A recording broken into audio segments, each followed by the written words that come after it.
A very good evening to you all, and many thanks for joining us here on Rwanda Television. We do hope you had yourselves a very productive Tuesday. Now, top of our edition, these are our headlines. 1.1 million jobs have been created between the year 2017 and 2023, compared to the country's goal of creating 1.5 million jobs not later than June this year. Industrialists indicate that putting effort into the production of packaging materials can contribute to decreased prices for locally manufactured goods. And on the international scene, Germany, Britain, and other European countries said on Tuesday they had no plans to send ground troops to Ukraine.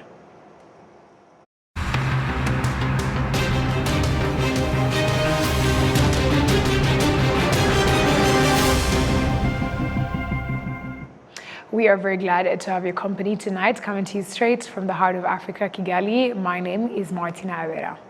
Kicking things off, let us inform you that 1.1 million jobs have been created between the year 2017 and 2023, compared to the country's goal of creating 1.5 million jobs not later than June this year. Christelle Uwase has more on this report. The industrial sector significantly contributed to the creation of new jobs thanks to the 311 factories established in the past 7 years. The textile industry accounts for the 15% of the workforce, most of them being women and young people. I had friends who were in the business at first. I was curious to know how much was the investment, so I invested. And now I can say that I'm on a good level, but still working hard to be on a better level. Rachel Owamahoro, operations manager at the Centrica, noted that the e-ticketing business has created a significant impact towards job creation. The company started with 2 employees and has now grown to 75, who are facilitated in various ways, as she states. We are not only giving, of course, salaries, monthly salaries, but also supporting in medical insurance. We are paying for the RSSB pension, which is also planning for their future. And we are talking for some years now, from 2016, which means some of the staff have left us, not to just go in a negative way, but creating their own jobs, their own employment, and also supporting for others. The technology sector is expected to contribute 5% of all jobs to be created in the current financial year, with a total of 135,000 new university graduates in ICT courses. Sarah Rukundo, country director of Vestvale Startup Horse, noted that about 150 tech companies have been supported. Hence, the creation of more than 500 jobs. 40% of the projects are run by women. I think it's been a very exciting journey. We are seeing a lot more players in the ecosystem. Generally, we've seen a lot more accelerators coming up, a lot more financing, debt financing for startups, a lot more investors, that are coming into play to support, and also a very supportive, business-friendly policies for young startups in Rwanda. So we see a lot more opportunities. I think if you look in the past 10 years where we were and where we are now, there is gradual improvement that has, it's tremendous, and it's been gradually improving over the past, 10 years. Prime Minister Dr. Edouard Ngirente recently announced that by 2023, about 1.1 million jobs.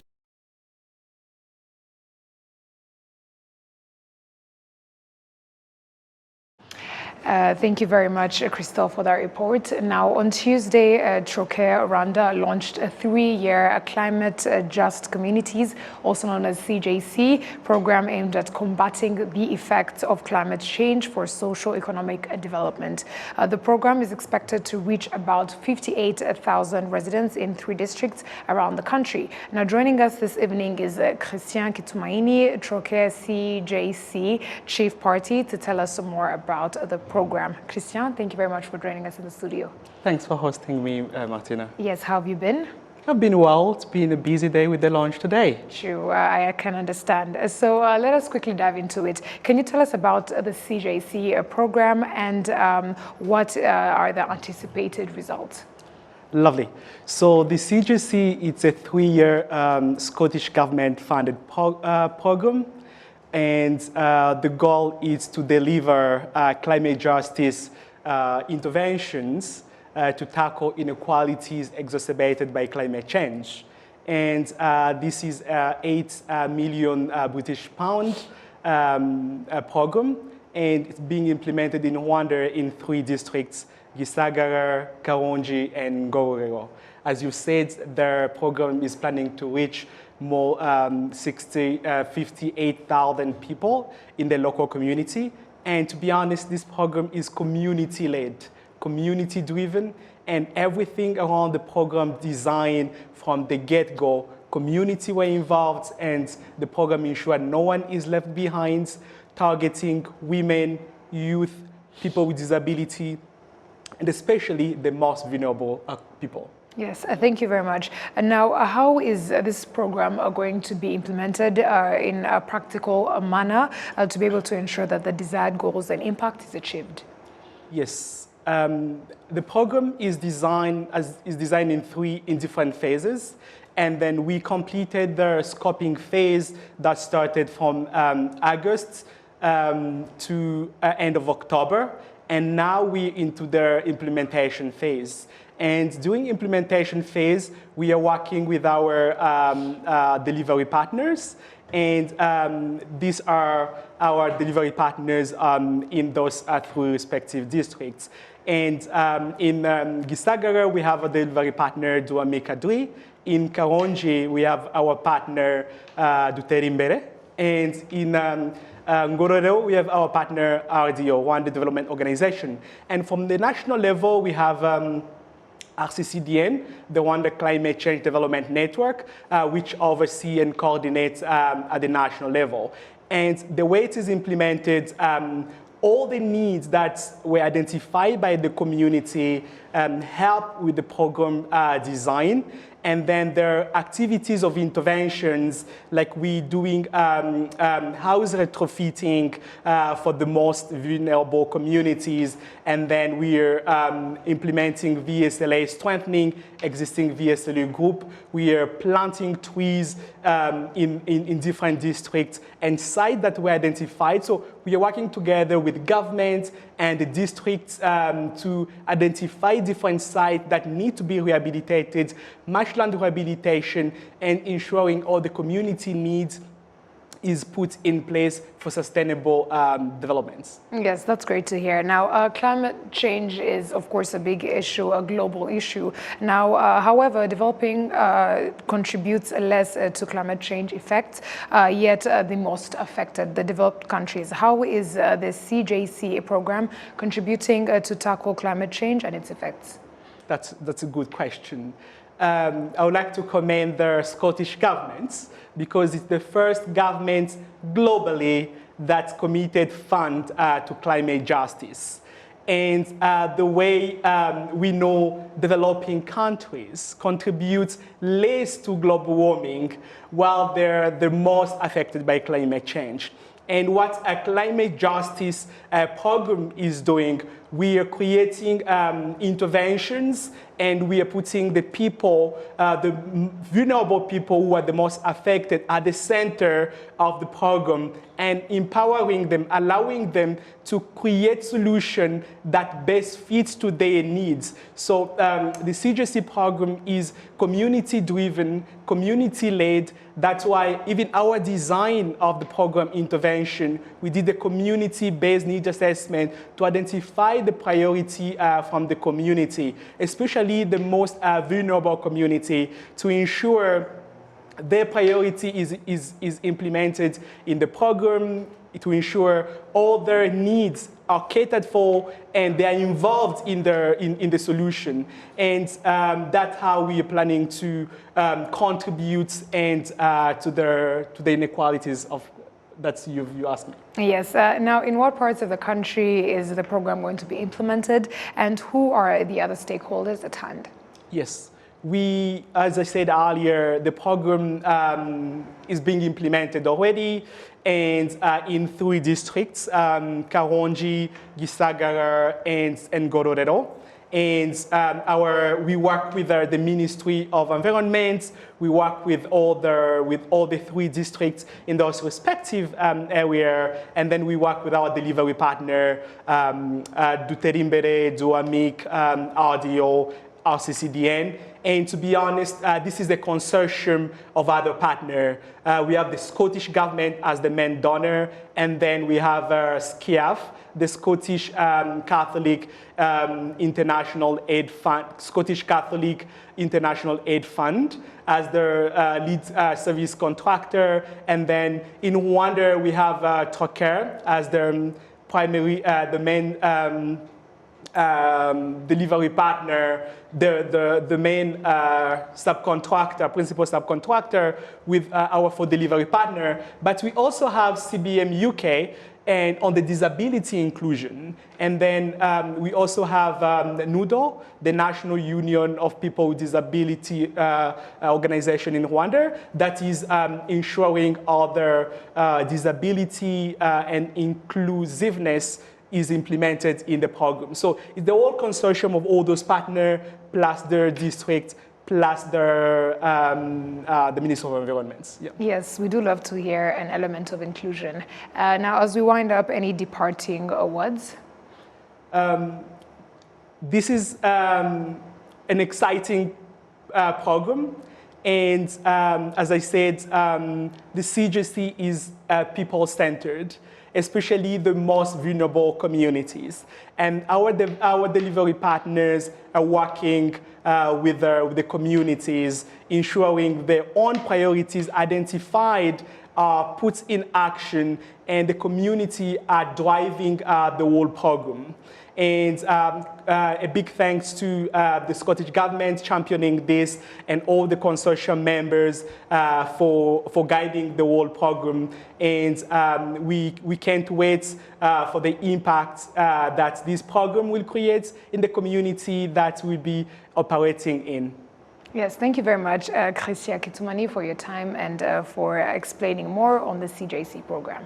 Thanks a lot for having me. Yes, and we had Christia Kitumani in the building talking about Trocaire and the project that is going to be implemented in the next 3 years. Now, moving on, the Rwanda Agriculture and Animal Resources Development Board affirms the use of its genetically modified organisms as one of the solutions in curbing the diseases affecting crops and ensuring an increase in population. This is a cultivator of yams across the country, saying that they are facing a loss as a result of diseases affecting the crop. We have more on this report. Cultivators in court are mostly those in Ruhango district, demonstrating that they sow but couldn't get harvest, hence a loss resulting from the disease affecting cassava. The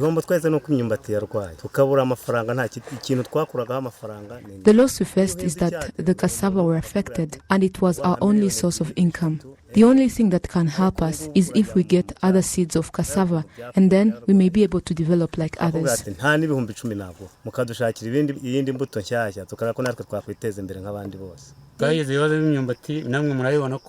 We faced an issue with this cassava. You can see that we sowed but didn't get productivity. They are all rotten. Previously, here they used to give me 700,000, but now they are giving me 400,000. We no longer eat cassava flour. This loss affected the cassava flour price on the market as it increased by 4 times in the last 4 years. In addition, the Kinazi cassava plant is operational on a 30% rate compared to its capacity. Dr. Athanase Nduwumuremyi, a scientist researcher at the Rwanda Agricultural Board, states that research has been underway for the past 5 years on introducing genetically modified cassava expected to resist diseases and climate change. It is a way of modifying the genes of the crop in a fast way, but it takes time for us to do so. With this system, crops are resistant to climate change and diseases, and we can increase the productivity. With the small land we have and increasing population, we need an increase in productivity greater than what we have today. Biotechnology is one of the solutions. Currently in Rwanda, only cassava and Irish potatoes, were going to be tested for their genetically modification. The use of this system is expected to boost agricultural production and address the food insecurity that is at 19%, as demonstrated by the 2021 report by the Ministry of Agriculture and Animal Resources. Rwanda established a law governing biosafety, a law that also governs how GMOs will be generated locally. Rwanda becomes the 12th country to establish such a law in Africa after South Africa, Egypt, Sudan, Malawi, Mozambique, Eswatini, Nigeria, Ghana, Burkina Faso, Kenya and Ethiopia. On the second day of their visit to Rwanda, young people from the French African Foundation visited the Norscan Entrepreneurship Hub that nurtures and supports innovative projects with the potential to address problems affecting the society. Discussions focused on the role of technology in Rwanda's transformation journey. I think we've all been very impressed. First of all, what we've learned, I think, is the importance of leadership. This is something that transpired throughout all the discussions we've had with all the Rwandan senior executives that we've met, is the leadership. Second of all, I think, is the accountability. We just had an amazing session around accountability, and I think this is something that we've been all impressed, whether it's from our young leaders from the African continent, but also for the French people. That is very, very important for us. And I think what we've seen is this tremendous capacity to have a vision for the next 50 or 30 years, I should say, so 2050 now, but also bring it back to very concrete, accountable KPIs for the next 6 months, for the next year, for the next 5 years, with very dedicated plans on each and every sector. The last thing I think that we've been very impressed with is the think big. I think this is something that we all look forward to. This is something that we're all impressed as young leaders. This is something that we want to promote also, as we promote the platform for peace, for development, for the exchanges of ideas between countries on a Pan-African basis, between Africa and Europe, between Africa and France. And this is something that we want to bring back to our countries when we come back. Think big, accountability, importance of leadership. I have been amazed by all the people we have met and by their talents, by their expertise, and by the vision that they embody in each of their fields. Honestly, it has been an inspirational 2 days, and I can't wait for the next days. We've been able to discuss about tourism, about the vision of Rwanda. We have met the senior management, and to see all of that makes me feel that there is honestly hope in African countries to get to the higher level and to get to a level wherein they can sit at the same table as other countries in this world. And talking about tech, today we've just have an amazing presentation on the tech vision of Rwanda. The group of young people in different professions from all over Africa and France aspire to contribute to the rejuvenation of the Franco-African partnership to position excellence at the core of existing as well as future collaborations.